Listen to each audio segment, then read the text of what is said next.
Hello and welcome to another video with the Toffee Blues, your source for all things Everton. My name's Louis, second time doing this. Today what we'll be talking about is the recent friendly against Roma. I'm just going to go through, give me player ratings. Again, it's all opinions. I'm sure plenty will disagree with me. I tend to be quite generous as well when doing things like this. But as I say, I hope you enjoy the video and let us know your thoughts. So starting with the game as a whole, thought we played quite well, to be fair. A little bit shaky at the start, a few players, but then as we settled and got used to the tempo of the game, I thought we were a decent outfit.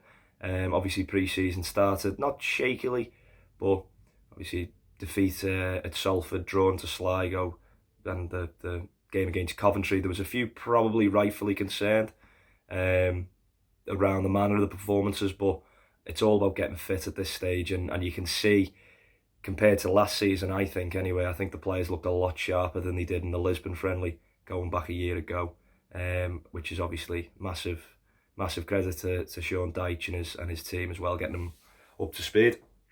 And as I say, then Roma took the lead.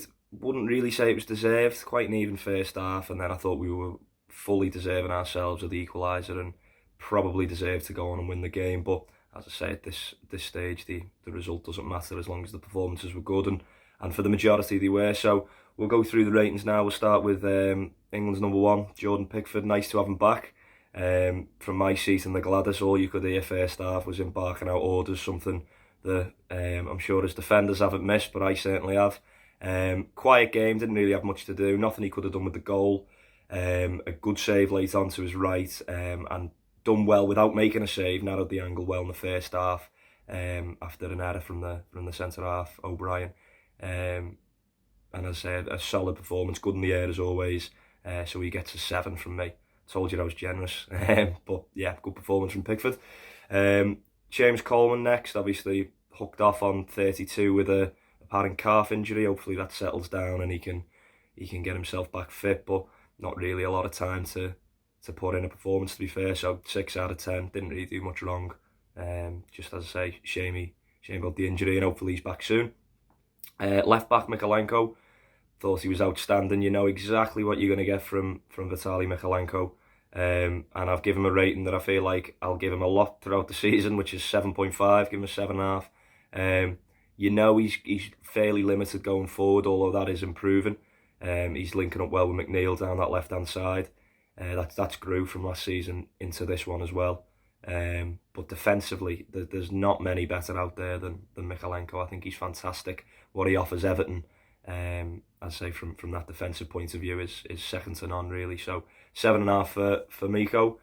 Centre halves, we'll start with the captain when James went off. Tarkowski, thought he was outstanding. Good to have him back again, like Pickford. Had an injury, and then since he's come back, we've won 3-0 and drew 1-1 and been much more solid defensively. And again, like I said about Pickford and his leadership through the way he talks, it's the same with Tarkowski. There was an incident in the first half where within the time Jordan Pickford had gone to get the ball to take his goal kick, he told, we could see from where we were sat, he told O'Brien to not come over and cover the space when he's already there, and then he'd had a go at Jack Addison, and then told, I think it was Seamus, to stay in. And that kind of leadership has been really, really missing in pre-season. Despite centre-halves playing quite well, what Tarkowski offers you is unbelievable. And defensively, again, his blocks, reading of the game early, he's just really, really rock-solid defender. And I thought he was one of Everton's best players on the day. So he gets an 8 from me.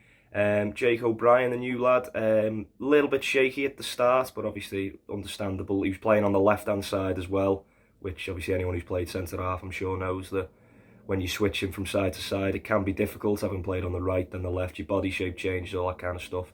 And he got caught out once at the start. Pickford done well to narrow the angle, like I say. But second half, I thought he was much improved. Really, really strong in the air. Makes good decisions on the ball. I can only remember him giving the ball away once all game. And as I say, I thought he really, really grew into it and looked much more comfortable as it went on.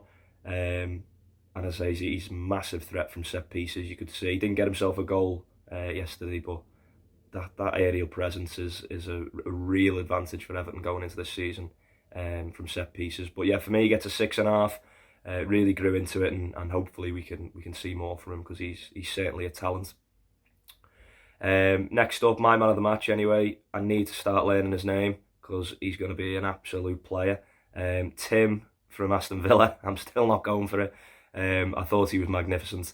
Really, really solid. Same as at Preston, I was singing his praises to anyone who I've spoke to Everton about, and I was buzzing to see against a higher calibre of opposition in Roma that he done exactly the same. He wins it back, he keeps things simple, right foot, left foot, very rarely takes more than 3 touches, and as a like-for-like swap for Onana,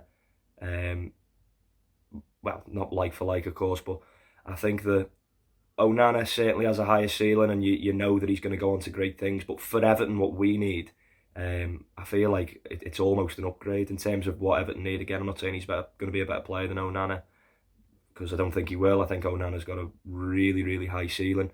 But as I say, this Tim, he can play, and for Everton as well, just keeping things simple in a Dyche system, he could be exactly what we need. So hopefully that turns out correct. And I say he's really, really impressed in pre-season. And I think if he doesn't start at the weekend, everyone will be shocked, because he's been magnificent for Everton. So man of the match, 8.5 for Tim. Alongside him, Ghana. Thought Ghana was rock solid again. Give him a 7. Really good winning the ball back, decent in possession as well. It was weird not seeing him score, to be fair, after the end of the season that he had. But as I say, you know what Ghana gives you. He's going to work. He's going to get keep it simple, keep it tidy. And even at his age now, I think he's 34, 35, still looks fit as a fiddle. So for me, gets a 7, good performance. Moving into the attackers now, we'll start with Doucouré. Tough afternoon for Dukes, I thought. Again, you know what he gives you work rate wise. That's tough to say. You know what he gives you. You know he's gonna run non-stop. He's gonna press. He's gonna harry, and he done all that. So it's very difficult to criticise him, because you know what you're getting from Doucouré. But I think when we come onto the subs, you'll see the upgrade in terms of talent, because his link-up play leaves a lot to be desired technically. But I'll say I'll give him a 6, because he did not stop running even in pre-season, and we all love Doucouré, so you can't give him lower than a 6.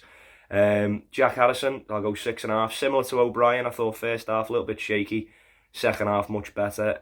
I thought he was very good in the 10 when he switched, when the subs come on.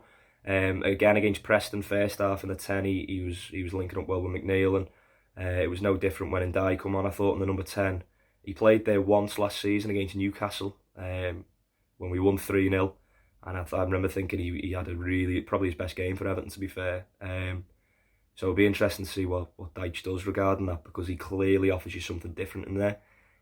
But as I say, much better second half, and I'll go with the 6.5. Dwight McNeil, I'll give him a 7. Fairly quiet, worked hard. But again, that you know what he gives you with his quality. When he's on the pitch, you always feel like you're going to carve out a chance, and it was no difference again. A solid performance from Dwight. The third 8 of the game, I think probably unlucky not to be man of the match behind Tim, was Calvert-Lewin. I thought really sharp, his touch was excellent. Hold up play, you know what he gives you, and he took his goal fantastically, shrugging off the defender, good piece of strength. Lovely check inside, and then firing it across the keeper back where it came. Really good number 9 play. And as I say, he gets an 8 from me, and you really hope with Calvert-Lewin that this contract stuff can be sorted, whatever's going on, because he's a massive player for Everton. He has been for years. I know obviously he's much maligned sometimes because he doesn't score as many as he should. He is known for missing chances, unfortunately, but his overall play is massive for Everton. It really is. So an 8 from me, and hopefully he can get another goal next week when it really matters. Onto the subs, last few. Ashley Young caught out for the goal, although to be fair to him, he had just been subbed on without a warm-up as well, fairly unexpectedly. But besides that, just a fairly steady performance. Kept it simple, defended his side quite well. 6, rock solid. Lindstrom, I'll go 6 again. Quite tough for him, I think, when I come on to Ndiaye in a second. Everton were playing a lot down the left second half when they come on. Lindstrom was kind of not really getting involved as much. Few nice touches, good bit of link-up play, and fairly similar to Preston in that his performance, you could see there's a player there. You can see he's got quality, but it's when it comes to show, and I'm sure it will. So 6 out of 10 for me. Ndiaye, really impressed. Looks a really, really exciting player. 7.5 from me. Could have been more, especially if he'd scored the Maradona and hit from about 35 yards. But he's a player that I feel we've not had in a long, long time. Goes at people, drives at them, but he's not afraid to put a foot in either. He works back, which is something I'm sure Dyche will love in wingers who are asked a lot when you're playing in his system. You saw that last season with Harrison and McNeil, and during his time at Burnley as well. Wingers, they need to work hard, and Ndiaye isn't afraid to do that either. So I think he's certainly put himself into the thinking for a start next week. He'll probably stick with Decore, because he obviously knows him, he knows what he's going to get out of him. But Ndiaye, it looks like he's going to be a real handful and a big player for us this season. Beto 7, I thought it was probably one of his best games for Everton, to be fair. When he come on, he was strong in possession. He was getting his shirt ragged from pillar to post, but he stood up to it, and good in the air, good bit of hold-up play. Yeah, good performance from Beto. I'll give him a 7. And then the young lad, Harrison Armstrong, wasn't really on long enough to make an impact, but I don't think he gave the ball away. He won it back a couple of times, so a 6.5 from him. And nice to see that he's had a good pre-season, and even going into the first game of the season next week, he's still finding a place within the squad, which can only be a positive for us, that we have got young players coming through finally. So hopefully he's one for the future as well. But that's a wrap. I think I've named everyone. If I haven't, give him a 6. But no, as I say, a good performance from Everton, and hopefully we can take it into next week with a good performance, and more importantly, a result against Brighton. Anyway, I hope you enjoyed that video. Let us know what you think I got wrong, basically, and anything you think I got right. But yeah, thanks for watching, and up the Toffees.